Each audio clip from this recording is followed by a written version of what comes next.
Okay, good morning all of you. Let us start chapter number 1, plants increasing the numbers. Okay, plants numbers में increase करते हैं, मतलब बढ़ते हैं. कैसे बढ़ते हैं इसके बारे में स्टडी करेंगे हम इस चैप्टर में. तो सबसे पहले स्टडी करते हैं what are the importance of the plants. Plants हमारे लिए क्यों ज़रूरी हैं, उनकी क्या इम्पोर्टेंस है हमारे लिए. ठीक है, नंबर 1, प्लांट्स सबसे इम्पोर्टेंट चीज़ हमको देते हैं क्या. Plants gives us oxygen. Plants हमको क्या प्रोवाइड करते हैं, ऑक्सीजन. ठीक है, अगर प्लांट्स नहीं रहेंगे तो हमें ऑक्सीजन कहाँ से मिलेगा. ठीक है, और ये इन्वायरमेंट किस तरह से फ्रेश रहेगा. ओके, तो जो ये ऑक्सीजन हमको प्रोवाइड करते हैं उनसे हम रेस्पिरेशन करते हैं, ब्रीदिंग करते हैं. ठीक है, जिसकी वजह से हम अलाइव रहते हैं, जीवित रहते हैं. सेकेंड इंपॉर्टेंट चीज़ वो हमको देते हैं, plants give us food. Plants हमको फूड प्रोवाइड करते हैं. ठीक है भाई, जीने के लिए हमें सबसे पहले तो सांस लेना ज़रूरी है, ब्रीदिंग करना ज़रूरी है, और उसके लिए हमें चाहिए ऑक्सीजन जो हमको प्लांट्स देते हैं. दूसरी इम्पोर्टेंट चीज़ है कि वो हमको फूड प्रोवाइड करते हैं, ताकत मिलती है, एनर्जी मिलती है. जैसे वो हमको सीरियल देते हैं, सीरियल्स मीन्स अनाज. ओके, दाल देते हैं, पल्सेस देते हैं, तरह तरह के वेजिटेबल्स हमको इनसे. इसके अलावा वो हमको बहुत सारे फ्रूट्स प्रोवाइड करते हैं, ऑयल देते हैं, शुगर, चीनी जो फॉर्म होती है, इवन वो भी प्लांट्स का ही रिसोर्स है, प्लांट से ही मिलता है हमको. ठीक है, इसके अलावा प्लांट्स हमको क्या देते हैं, वुड, लकड़ी देते हैं जो फ्यूल का भी काम करता है, और इस वुड से हम तरह तरह की चीज़ें बनाते हैं, जैसे फर्नीचर बनाते हैं. ठीक है, बेड बनाए जाते हैं. ठीक है, बहुत सारी चीज़ें बनाए जाते हैं, टेबल चेयर बनाए जाते हैं. और नहीं तो प्लांट हमको रबर प्रोवाइड करता है, गम्स देता है, टी, कॉफ़ी, ये सारी चीज़ें हमको किनसे मिलती हैं, प्लांट से मिलती हैं. ठीक है, तो हमें बढ़ाना चाहिए, प्लांट्स के नंबर को इंक्रीज करना चाहिए. ठीक, तो प्लांट्स, एक प्लांट से दूसरे और कैसे प्लांट्स फॉर्म होते हैं. New plants forms by 2 process, by vegetative parts and by the vegetative parts. Do you know what is the vegetative parts. Plants के वेजिटेटिव पार्ट्स यानी प्लांट्स के अंग क्या क्या होते हैं, ऑर्गन्स क्या क्या होते हैं.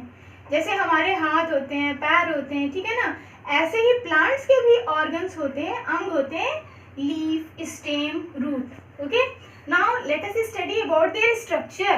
प्लांट्स का स्ट्रक्चर अगर हम देखें, you see it is a plant. Some parts of the plants present inside the soil which is the underground, and few parts of plant present above the ground. Okay, plant का कुछ हिस्सा मिट्टी में होता है और प्लांट का कुछ हिस्सा मिट्टी के ऊपर होता है.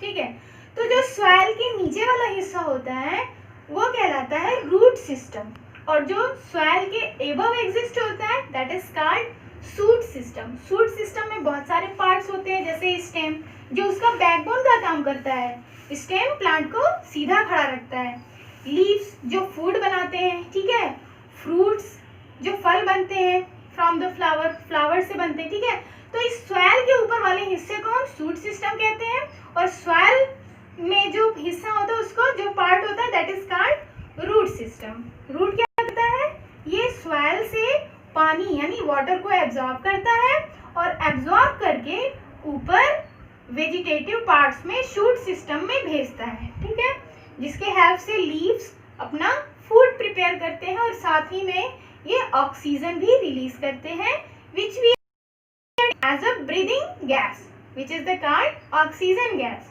Okay, now let us study the structure of seed. Structure of seed, seed का स्ट्रक्चर कैसा होता है, ये तो मैंने अभी बताया आपको वेजिटेटिव पार्ट्स के बारे में. कुछ प्लांट्स ऐसे होते हैं कि उनके हम लीफ को अगर लगा देते हैं मिट्टी में, सॉइल में, तो जैसे Bryophyllum, it is Bryophyllum. Okay, Bryophyllum की लीफ को अगर हम सॉइल में फेंक देते हैं ना, और अगर सॉइल में नमी है, पानी में है, तो इस लीफ के कॉर्नर से ही न्यू प्लांट जर्मिनेट करने लगते हैं. ठीक है, तो इस तरह से लीफ के द्वारा जो है न्यू प्लांट फॉर्म हो गए. कुछ प्लांट्स आपने देखे होंगे कि अगर उनके स्टेम को कट करके हम इस तरह सॉइल में, गुलाब का पौधा, गुलाब की टहनी को अगर इस तरह से कट करके हम मिट्टी में लगा दें होता है, इस तरह से न्यू प्लांट फॉर्म हो जाता है। ठीक है, कुछ ऐसे प्लांट्स होते हैं कि उनके केवल रूट को कट करके सॉइल में लगा दीजिए, जैसे डहेलिया, अगर उसके रूट को हम लगा दें तो उससे नया प्लांट जर्मिनेट करता है। ठीक है, इस तरह से with the help of their vegetative part we can form new plants. Okay, another alternate to germinate new plants that is seeds. Okay, दूसरा तरीका है बीज। प्लांट्स का जो सीड होता है, बीज होता है, उससे भी जर्मिनेट होते हैं। बहुत सारे ऐसे सीड्स होते हैं जिनको हम ऐसे यूं ही अगर मिट्टी में फेंक दीजिए और उनकी फेवरेबल कंडीशन उनको मिलती है, यानी कि उनको अगर एनफ अमाउंट में वाटर मिल जाए, एनफ अमाउंट में एयर मिल जाए, एनफ वार्मथ गर्मी मिल जाए, तो वो सीड क्या होने लगते हैं, जमने लगते हैं, जर्मिनेट करने लगते हैं। ठीक है, तो by seeds we can form new form, okay, new plants. Now structure of seed. Seed का अगर स्ट्रक्चर, ये मैंने ग्राम सीड ड्रॉ किया है, यानी चने का बीज है। ठीक है, चने के बीज को अगर ध्यान से देखोगे तो जो ऊपर वाला हिस्सा होता है ब्राउन कलर का, उसको कहते हैं seed coat, that is called seed coat. Okay, ये सीड कोट कहलाता है। अगर चने को हम रात भर भिगो करके छोड़ दें तो सुबह तक वो स्वेल्स हो जाता है, उसका साइज इंक्रीज हो जाता है, वो फूल जाता है। क्यों? क्योंकि उस सीड के अंदर एक नीचे में पोर होता है जिसको हम कहते हैं सीड पोर। और जब इस सीड को जब हम वाटर में इमिटेट करते हैं, वाटर में डालते हैं, तो पानी जो है, वाटर जो है, सीड पोर के थ्रू इस सीड के अंदर एब्जॉर्ब होने लगता है। इसके अंदर पानी एब्जॉर्ब होने लगता है तो इसका साइज बढ़ने लगता है, अपने आप ये फूलने लगता है। ठीक है, और अगर 2-3 दिन तक उसको ऐसे ही छोड़ दो, पानी चेंज करके उसको ऐसे ही गीले में छोड़ दो, नमी में छोड़ दो, तो उसमें से कुछ व्हाइट कलर्स के ऐसे पार्ट्स निकलने लगते हैं, उसमें रूट आने लगता है, स्टेम आने लगता है। ठीक है, अगर इसको हम इस तरह मसलेंगे तो इस तरह से 2 पार्ट्स में डिवाइड हो गया। तो इसके अंदर के स्ट्रक्चर को क्या कहते हैं, लेट अस स्टडी। ये जो ऊपर वाला हिस्सा आपको दिखेगा, ये छोटा सा शूट होता है जिसको कहते हैं टीनी शूट। क्या कहलाता है ये, टीनी शूट, जो आगे चल के फ्यूचर में प्लांट का सूट सिस्टम बनाता है, यानी जमीन के ऊपर वाला पार्ट बनाता है। ठीक है, और ये जो नीचे आपको दिख रहा है, ये नीचे वाला पार्ट होता है टीनी रूट। ठीक है, टीनी रूट जो फ्यूचर में चल के इसका रूट सिस्टम फॉर्म करता है। टीनी रूट को हम रेडिकल कहते हैं। ठीक है, और प्लूम्यूल कहते हैं, यानी प्लूम्यूल क्या फॉर्म करता है, किसी भी प्लांट का सूट सिस्टम फॉर्म करता है, और रेडिकल प्लांट का रूट सिस्टम फॉर्म करता है। ओके, इसके अलावा जो ऊपर वाला ब्राउन कलर का कवरिंग होता है, दैट इज सीड कोट। और जब तुम इसको ध्यान से देखोगे ना, तो इस सीड के बीच में ऐसे ये व्हाइट कलर का पार्ट्स दिखेगा, इसको कहते हैं कॉटिलेडन्स। कॉटिलेडन क्या होते हैं, कॉटिलेडन सीड लीफ होती है, यानी सीड के अंदर छोटी छोटी पत्तियां होती हैं, छोटी लीव्स होती हैं व्हाइट कलर की, इनको कॉटिलेडन्स कहते हैं। ठीक है, तो इन कॉटिलेडन्स के बेस पे ही हम सीड को 2 काइंड्स में डिवाइड करते हैं। Okay, now let us study kinds of seeds.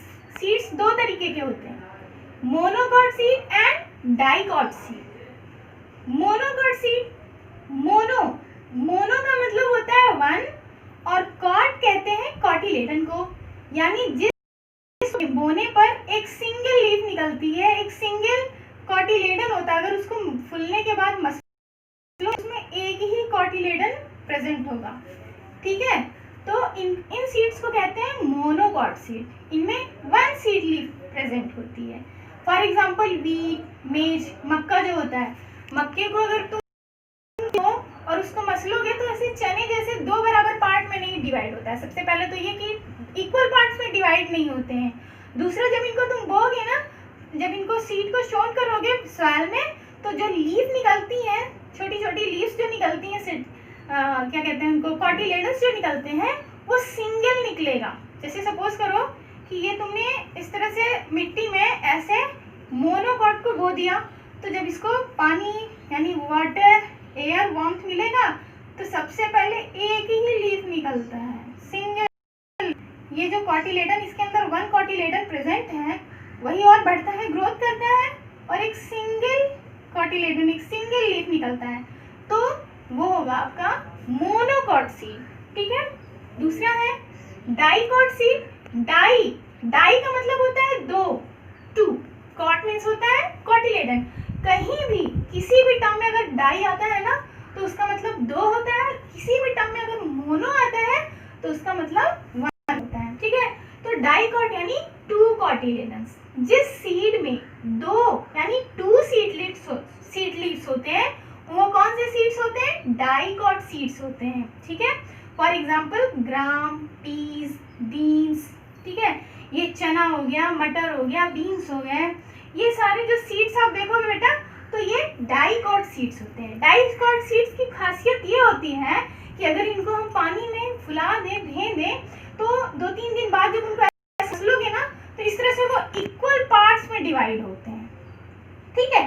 लेकिन मोनोकॉट इस तरह से इक्वल पार्ट्स में डिवाइड नहीं होते हैं। एक चीज और, जब तुम डाइकॉट सीड को मिट्टी में लगाओगे सॉइल में, तो सबसे पहले उसमें जब इसमें लीव्स निकलेगी ना तो 2 लीव्स एक साथ निकलेगी। जब इसको बोओगे तो 2 लीव्स, 2 कॉटिलेडन्स एक साथ निकलेंगे, तो ये होता है डाइकॉट। और अगर सिंगल निकलेगा तो वो होता है मोनोकॉट, ठीक है।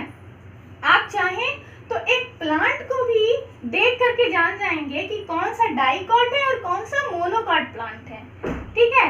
इनके रूट्स के बारे में आगे क्लास में पढ़ोगे। मोनोकॉट सीड जो इसका रूट होता है, मीन्स मोनोकॉट सीड जब ग्रोथ करता है तो प्लांट, अगर उस प्लांट के रूट को देखोगे ना तो मोनोकॉट का जो रूट होता है इस तरह से फाइब्रस रूट होता है, मतलब इसका कोई मेन रूट नहीं होता है, it is the cluster of root. बहुत सारे रूट्स का ग्रुप होता है, क्लस्टर होता है। ये किसमें पाया जाता है? मोनोकॉट रूट में, ठीक है। और डाइकॉट रूट्स को देखोगे तो इसमें एक सिंगल मेन रूट होता है, इस तरह से एक मोटा सा मेन रूट होगा, ठीक है। और इसमें छोटे से छोटे ऐसे रूट्स निकलेंगे। तो इसमें मेन रूट दिख रहा है ना, टैप रूट, यानी डाइकॉट में से टैप रूट होते हैं और मोनोकॉट में फाइब्रस रूट होते हैं। तो ऐसे भी आप पहचान सकते हैं, ठीक है। तो ये हो गया आपका सीड्स के काइंड। नेक्स्ट है